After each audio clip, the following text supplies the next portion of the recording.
नमस्कार प्रणाम। हम गोरखपुरिया भौजी गोड़ छू के गोड़ लागतानी। त कैसन बानी रहुआ लोग जरूर बताइब कमेंट में हमरा के। और उम्मीद बा कि आप लोग स्वस्थ होखी, मस्त होखी, व्यस्त होखी और जहाँ भी रही स्वच्छ रही, सुरक्षित रही, अपने घर में रही, अपने परिवार के साथे रही।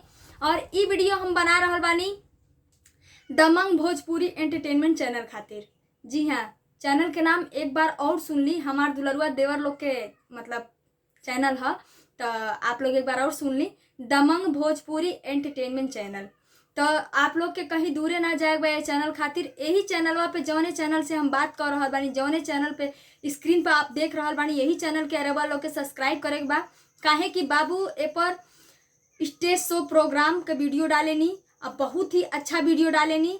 और यही में जन बाना मदन राय जौन की सहयोगी हम उनकर, वो बहुत अच्छा गाना वगैरह गावे ना, अपने खुद लोग गा के अपन वीडियो लोग डाले ना, बहुत इंटरेस्टिंग वीडियो लोग बनावे ना। एक बार हमरा कहले से इनका चैनल में दमंग भोजपुरी एंटरटेनमेंट चैनल के विजिट करी। आप लोग विजिट कैला के मतलब कि यही चैनलवा पे आप लोग 2-4 वीडियो खोल के देखी, ना मजा आयल तो फिर कहिया लोग।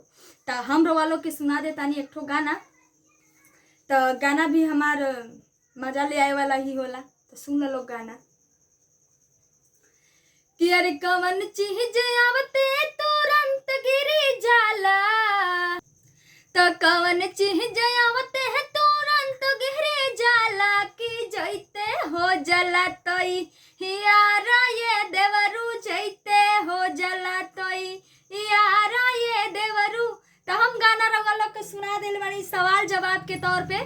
तो जवाब भी हम ही दे दे कि रेल गाड़ी आवते फाटक गिरी जाला, अरे रेल गाड़ी आवते फाटक गिरी जाला, कि जैते हो जला तोई यारा ये देवरू, जैते हो जला तोई यारा ये देवरू। तो रउआ लोग बताइब कि हमार गाना यानी कि सवाल जवाब रउआ लोग के कैसन लागल है। आ रउआ लोग के राउर गोरखपुरिया भौजी हाथ जोड़ के निवेदन करतड़ी, निहोरा करतड़ी कि हमार दुलरुआ देवर दमंग भोजपुरी एंटरटेनमेंट चैनल के सब्सक्राइब जरूर करब, साथ में बेल आइकन घंटी भी दबा दे, ताकि बाबू कोनो भी वीडियो डाले तो आप लोगों तक तुरंत नोटिफिकेशन पहुंचे और रउआ लोग उनके नया नया वीडियो का आनंद ले सकी, मजा ले सकी अपना घर परिवार में। लॉकडाउन लगल बा तो घर परिवार एगो जैसे कहल जाला कि एगो टीवी ना तो बीबी ना तो मोबाइल। तो बीबी से तो आज तक के प्यार न करेला ना, खाली मोबाइल और टीवी।